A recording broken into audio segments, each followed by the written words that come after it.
and thank you for joining me for story time. I will be reading Miss Periwinkle, The Purple in My Rainbow, a student's story on the loss of a teacher. This book was written by me, Miss Vancil L. Campbell, and illustrated by Danielle Cade Evans. This book is written in memory of my friend and teacher partner, Miss Candace Tarter.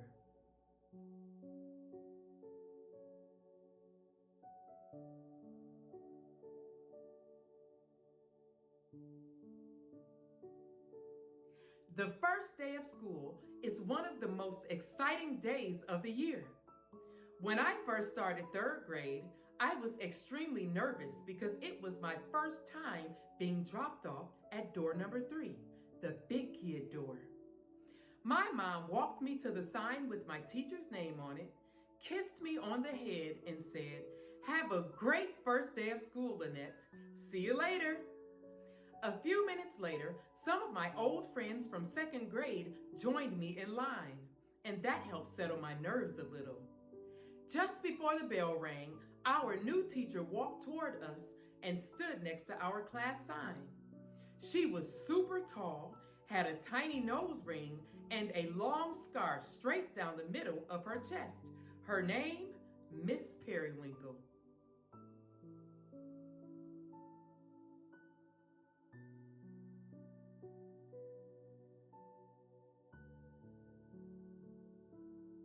Well, guess what? I'm in 5th grade now, but my 3rd grade class was looped twice. That means our class stayed with the same teacher for 3rd, 4th, and 5th grade. Miss Periwinkle is our teacher again. On the first day of 5th grade, Miss Periwinkle welcomed us into her classroom, showed us to our seats, and told us how happy she was to be teaching us again. She had on her favorite purple sweater and purple striped socks. Everything on her desk was purple too. By now, you can probably tell that purple was her favorite color.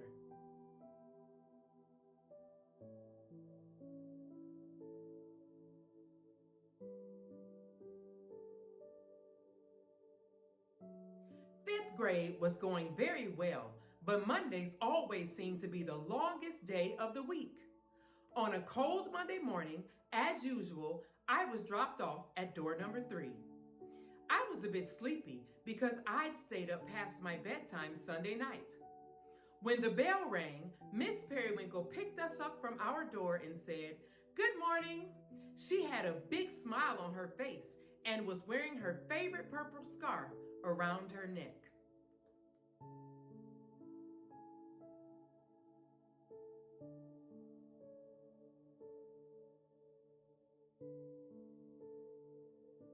As we followed her into the building, we grabbed a breakfast bag from the food cart, put our belongings in our lockers, and went into the classroom to eat.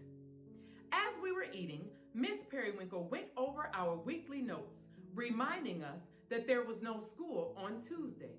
She said, "Don't forget, tomorrow teachers will be in training all day, so there will be no school for students."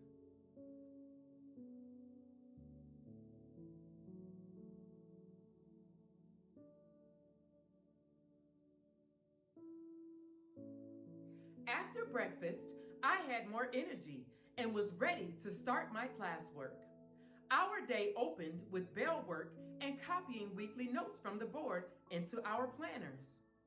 The reading topic for the week was self-awareness, and for math, we would be learning to add and subtract fractions. On Mondays, my class had no extracurricular classes, so it felt like the longest day of the week. The only break between reading, writing, social studies, math, and science were restroom breaks and lunchtime. At the end of the day, Miss Periwinkle handed out our homework and walked us to door number 3 for dismissal. When we got to the door, she reminded us one more time about not having school on Tuesday and to make sure we returned our homework on Wednesday.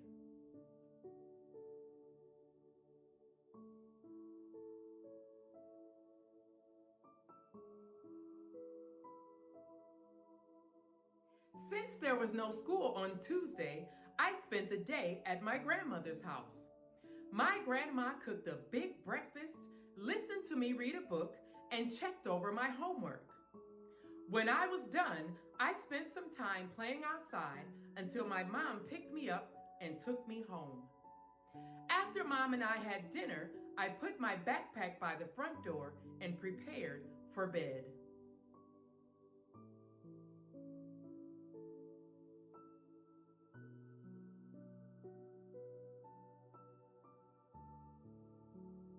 On Wednesday morning, I was excited to get to school because my class had gym for the first hour on Wednesdays. When my mom dropped me off at door number 3, as usual, I was the first one there.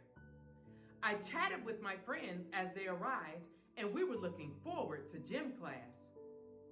After a few minutes, all the teachers came outside to stand with their classes, but we did not see Miss Periwinkle anywhere.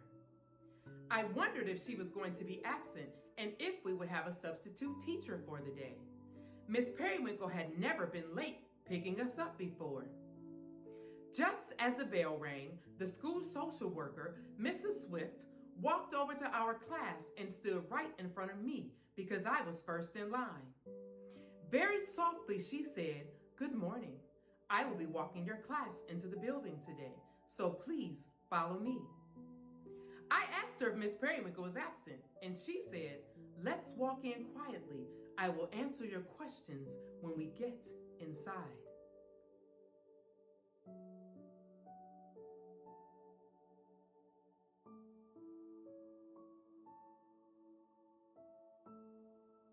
Mrs. Swift walked us in.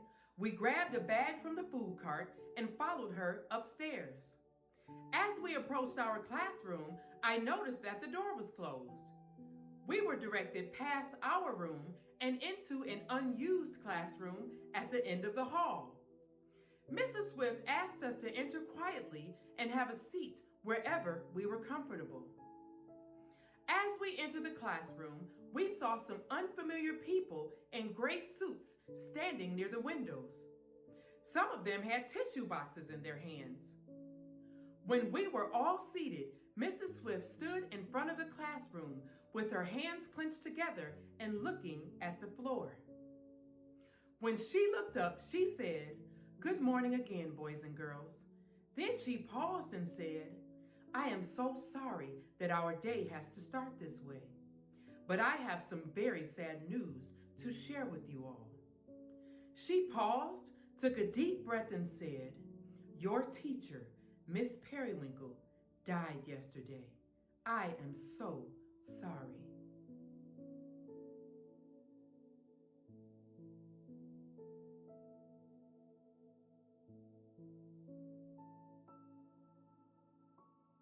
The room got quiet again, and some of us began to cry. Mrs. Swift then said, "The people that you see here in the gray suits are grief counselors. Grief counselors are specially trained to help people understand and express their feelings when someone dies. They are here to help us cope with the loss of Miss Periwinkle. I know this hurts, but we all have to try to be strong. We will get through this together." The grief counselors began to pass out tissues and tell us that crying was okay. They said crying is a good way to soothe emotional pain. After the room settled, we all had a chance to speak with the grief counselors one-on-one. My mind was racing, and I had so many questions.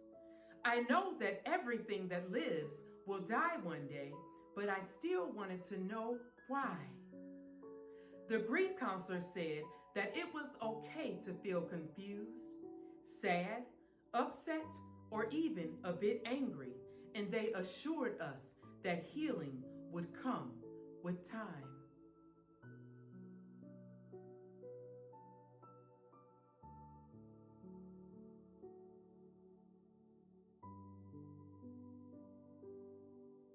After my classmates and I finished talking with the grief counselors, we made cards for Miss Periwinkle's family.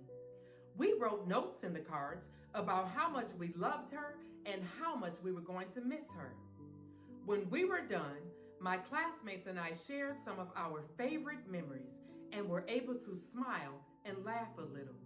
That made me feel a little better.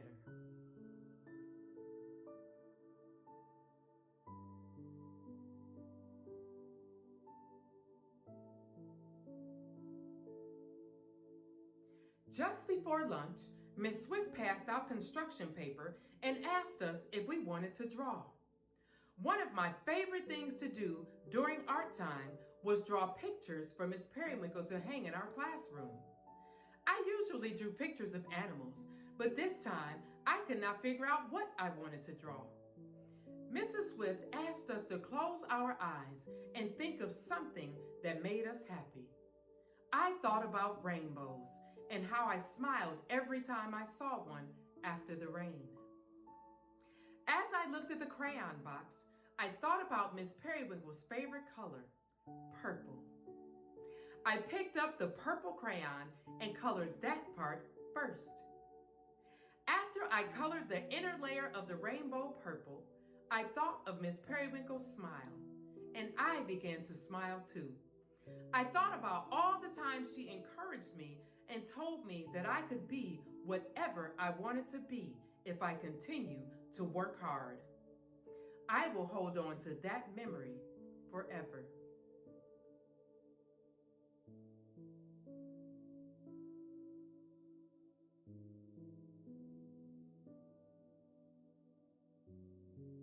Although Mondays felt like the longest day of the week, this Wednesday felt like the longest school day ever. During lunch and recess, Mrs. Swift and the school principal reached out to inform our families about Miss Periwinkle's death. After lunch, when we returned to the classroom, a lot of our parents were there to offer support. The grief counselors told us that they would be at our school daily to support us for as long as we needed them to, and I was very grateful. Talking to a grief counselor helped me a lot because not only were they supportive, but they also taught me different strategies I could use to help me cope with loss.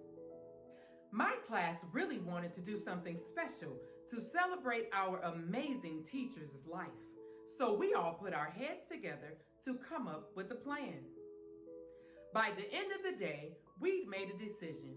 We decided that we would like to do a balloon release from the school playground.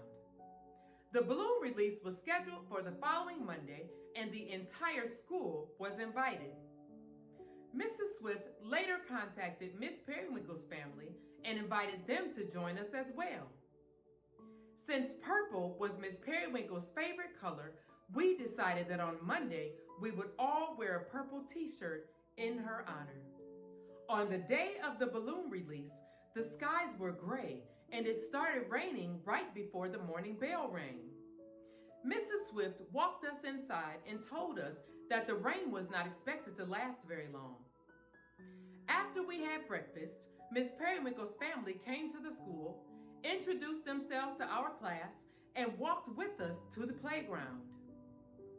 The rest of the teachers and their classes were already outside, holding balloons and waiting for us to join them.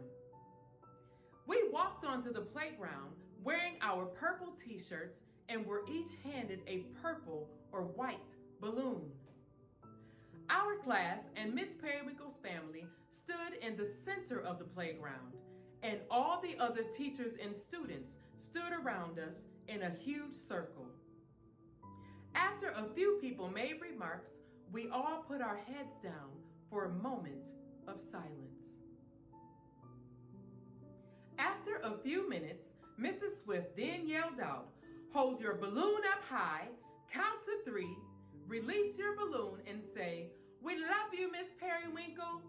Then we all shouted, 1, 2, 3, "We love you, Miss Periwinkle."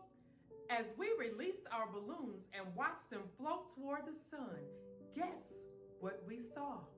A beautiful rainbow.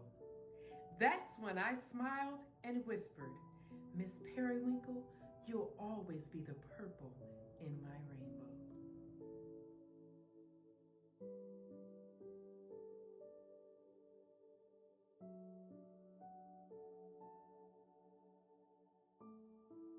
The end.